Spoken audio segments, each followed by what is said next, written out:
Hi, this is Dr. Kelly Donahoe with drkellydonahoe.com as well as magnoliapsych.com. So today we're going to talk about defense mechanisms. I'm very excited about this because defense mechanisms were created by Freud, and although, let's be real, he did have some concepts that were less than ideal. He also came up with many things that we still use in practice today. In fact, I consider myself a feminist therapist. I also practice psychodynamic therapy, and psychodynamic therapy comes from psychoanalysis, which was Freud. So we still continue to study dreams, to consider the subconscious, etc. And so when we think about defense mechanisms, we can give a little credit to Freud. So he came up with the original idea, and then his daughter, Anna, created more from there. Today, I'm going to talk about the basic ones and how you might operate with them in your life. So I want to create some framework here for our discussion of defense mechanisms. First of all, sometimes when we talk about defenses, we act as though they're negative, and I would like to dispel that idea. Defenses are there with a very important purpose, like defenses for anything, and that is to protect us. So yes, of course, sometimes they can be overused and we can put too many resources towards them, but having nothing is also not okay, right? So when I talk about defenses, I have this metaphor that I like to think about. For any of you who have done any theater, this will make a lot of sense to you. So if you've ever been to a theater performance, in real life, a play or something like that, where there's a stage and the actor's up on the stage, sometimes when they're trying to show a memory or a flashback or a dream-like state, they'll use a special curtain called a scrim. And what that is a curtain that you can see through, but you couldn't get straight through to it, right? So you can tell there's a barrier there, but there's a flow of information back and forth. That's kind of the level of defenses that are ideal, right? We are protected. But we're getting information in and out. There's not nothing, but there's also not a thick velvet curtain between us and the world. So when we think about defenses, that's how I conceptualize it. And I hope that that helps you as we begin to speak more specifically about some of the most popular types of defense mechanisms that exist. And what I'd like you to do is think which ones apply to you. And if you feel like you are utilizing them, on the continuum, maybe not enough, maybe too much, or just right. I don't know. The thing about human beings is that you probably shift along that continuum all the time, right? So just being aware of these things, as always, what I always say, is the most important part. So let's talk a little bit about defenses.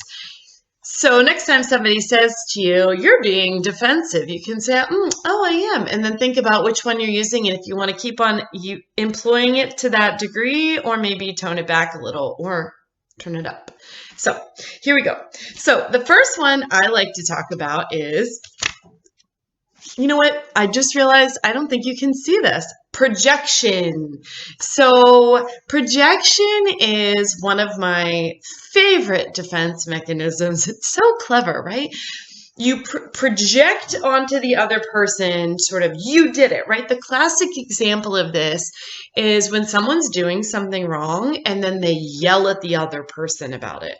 Generally, we do that when we experience what I call blocking emotions. And I've talked about these before, but shame, guilt, they're so unbearable that we don't know what to do. So we push it on someone else, right? So a good example of this is that my children do this often. They'll do something they shouldn't have done, even if it's an accident. And then instead of saying, I'm sorry, or how can I fix it, they put it all on the other person. It's her fault. She told, right? It's ugly. It's usually not that effective. And it can lead to behavior such as gaslighting. Right? So let's imagine in a situation, a person says something to you, I really wish you hadn't done that, or they catch you doing something, or you even bring up something that you did that you wish you hadn't done. You feel a blocking emotion, shame, etc. Watch that video if you haven't yet. And then Projection is when you put it right back on them. Well, you shouldn't have. Okay. Well, a defense works, right? You're not letting anyone in, but you're also not learning or growing in that moment. There are times when it's effective and there are times when it's trying to maybe reconsider. So that's projection, when you put it on somebody else. Let's talk about perhaps the most famous defense mechanism of all, denial. Denial is a curious thing, right? So just, it never happened. There it is. I'm experiencing denial, but let me say, I don't think whatever you're talking about is even a real thing. Now, what's interesting is if you've ever been in an argument with an actual human being, sometimes people deny things knowing that they actually did it. And that's not a defense mechanism. That's just lying. But denial, when you really don't believe it, you can't even see it about yourself, because to see it makes your ego feel weak and nervous. That's a defense mechanism. So if you can think for yourself of an example of a time when you've done something that was a little bit poop-tastic and you couldn't even look at the situation to help make it better. So that's denial. And denial, I want to say, is different from repression. So repression, I'm moving these all around as I'm talking. Repression is different than denial. So denial is it never happened, and repression is it may have happened, but I am going to push it down deep, deep, deep inside so that I don't have to deal with it, right? So a Freudian would say to leave it in the subconscious. Don't let it get out of the subconscious. So that's one way of thinking about it. And so, maybe 15 or 20 years ago, people were talking about how repressed memories could come out, and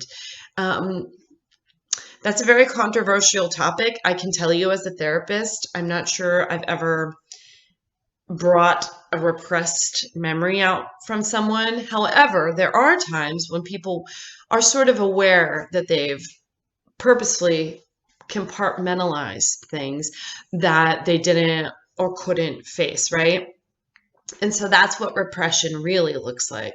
And sometimes we have coping skills and we can't figure out why you're doing this coping skill, whether it's healthy or less healthy. And it can be because something has been repressed. Also, when we talk about repression, it's very hard for me not to think about the mind-body connection, and that sometimes those repressed feelings are what can make us physically sick, right? So those are things to think about. And, defense mechanisms are very helpful at keeping our egos integrated and helping us feel safe in our little emotional castles inside. At the same time, when you stick a bunch of stuff down into the dungeon, sometimes it's there anyway, and we know, and it can make us sick. So that's repression. Useful, but also sometimes you got to clear out the dungeon. Next, I would like to talk about displacement. Displacement is something that we see often in children. Adults do it too, don't get me wrong, but it's easier to see, I think, sometimes in kids, right? A child will have a bad day at school. You talk to them and they're really super mad about something over here. And the emotions associated with this don't match, right? They're too big. The emotions are too big about that. That's a great way to see displacement in adults too, right? You're having an argument and the reaction is way bigger than whatever's going on. That is where displacement has come in, right? Often, displacement can be related to repression, right? Something may have been repressed, but not very effectively. And so when something happens over here, that all just jumps right back out. Blah.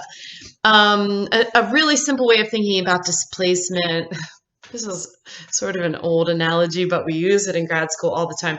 When something happens at work and someone's upset, the boss isn't treating them right, etc., they come home and kick the dog or do something else that's inappropriate, equally wrong, and has nothing to do with the creature. Also, PSA, don't kick dogs, okay?